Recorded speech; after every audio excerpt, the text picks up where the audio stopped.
an astonishing admission by the Roman Catholic Church. They run the CIA.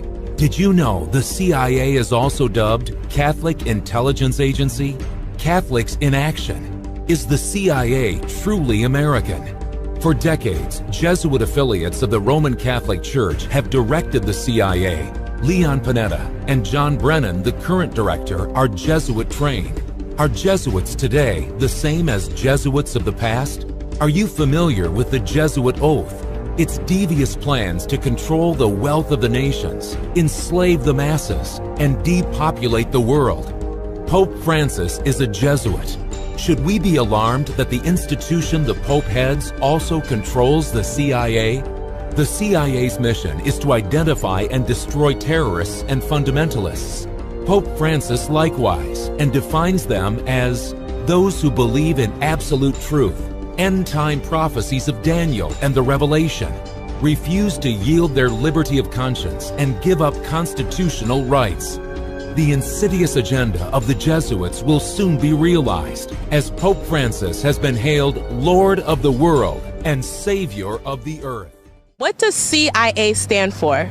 The Central Intelligence Agency. That is correct. That is what the CIA stands for. Now, do you know what the primary job of the CIA is? I think their primary job would be similar to the police force, but more the head of the law enforcement. Now, Marianne, what is the primary job of the CIA? I believe it has to do with foreign intelligence.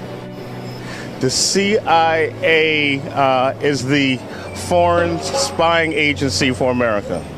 That is also correct. Now, they collect, analyze, evaluate, and disseminate foreign intelligence in order to help make decisions that relate to national security. So you're right. So, Jerome, can you guess what religious group has predominantly run the CIA? I would assume Christians or Catholics. Now, can you guess what religious group has predominantly run the CIA? I'm going to assume or guess the Catholic religion. That is correct. Why do you guess that? Because I figured that they might have a lot of involvement with the CIA. Now, the CIA has been predominantly run by Roman Catholics, and a high percentage of them have been members of the Jesuit Society. Yes. So do you know who Jesuits are, Marianne? Kind of, yes. I was raised Catholic, so I'm familiar with Jesuits. Okay. And what can you tell me about Jesuits? Well, they seem to be more liberal priests, I guess. All right, so they are a male congregation in the Roman Catholic Church, as you know. And so what we're going to do is just read the Jesuit oath, okay? So have you follow along. It says, I furthermore promise and declare that I will, when opportunity present, make and wage relentless war, secretly or openly, against all heretics. I will hang, waste, boil, flay, strangle, and bury alive. Rip up the stomachs and wombs of their women in order to annihilate forever their terrible race. So, Lucas, what are your thoughts on the Jesuit oath?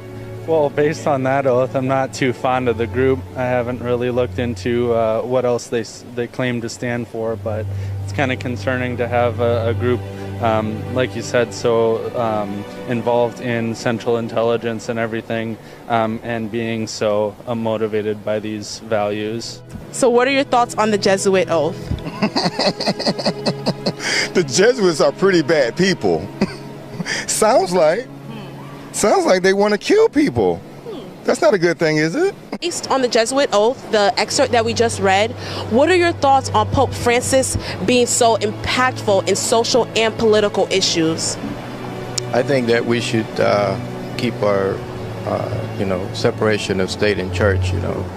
I believe that the Pope should stick to his religious issues, and then the government needs to handle the government issues. So now, based on the Jesuit oath, because Pope Francis is a Jesuit, right? How do you feel about Pope Francis being so impactful in political and social issues? I feel that's a sign of prophecy. So I'm not surprised. It's, the Catholic religion is a religion of a universal religion trying to get everyone in the world to follow their same creed. So that doesn't surprise me. Wow, Sean, I was going to ask you now, are you aware that the Bible tells us there is a time coming when our liberty of conscience will be stripped away, and that those who stand true to the principles of Protestantism will not be able to buy and sell? Yes, Revelation. The Catholic Herald, which is a news publication for the Roman Catholic Church, gives us a new and interesting way to look at the CIA, or the Central Intelligence Agency. By professing right in the very front page of this Catholic Herald News, it states that the Catholic Church thrives in the CIA. The headlines read, "Why Catholics Thrive in the CIA." The agency has been dubbed, and I quote, "Catholics in action," end quote, because the faithful have occupied so many senior positions. This, ladies and gentlemen, is a plain easy giveaway, and it should not take a rocket scientist or anyone with great qualifications to understand that the Roman Jesuits, or should I say the Vatican, is the one that runs the Central Intelligence Agency. Make some very interesting notes here. Make note that the CIA thrives in the United States of America. It has the seal of the United States and the symbol of the United States right on it. The eagle is right there. Secondly, make note, the Jesuit order thrives primarily at the Vatican. However, what you need to understand is that the Jesuit order is a secret police for the Vatican, and what they have done is they have successfully infiltrated every other governmental structure in the world today. But they will disguise themselves as Roman Catholics, and that is because they are Roman Catholics. Just as you have Joe Biden, he is the first Roman Catholic Vice President of the United States of America. While he is the very first Vice President who is a Roman Catholic, we also have the very first Jesuit Roman Catholic leader, the Pope, Pope Francis.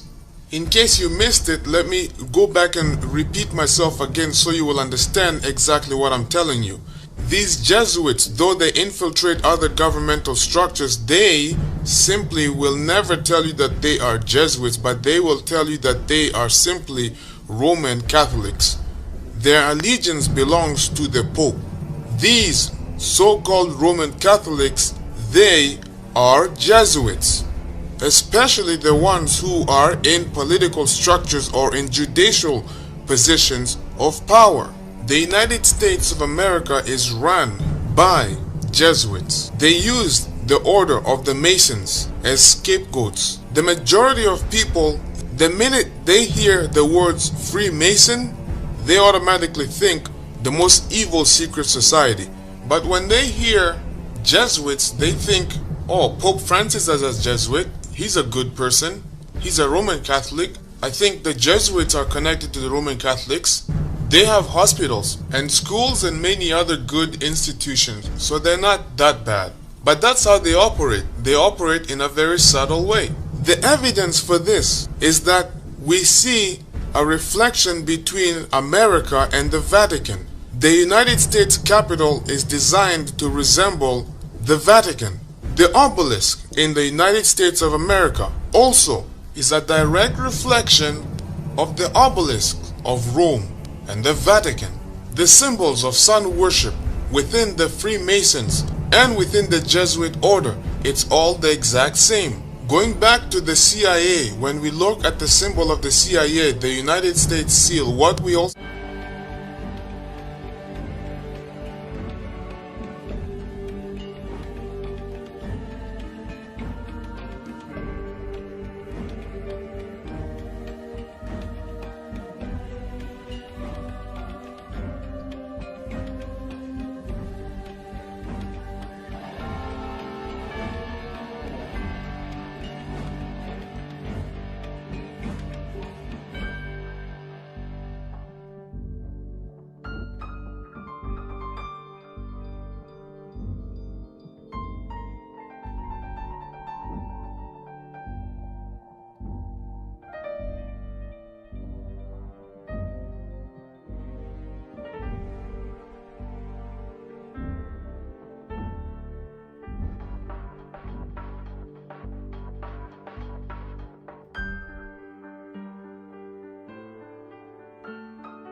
NSA's mass surveillance of American citizens, it's easy to forget the other countries that are taking a page out of the agency's spy book.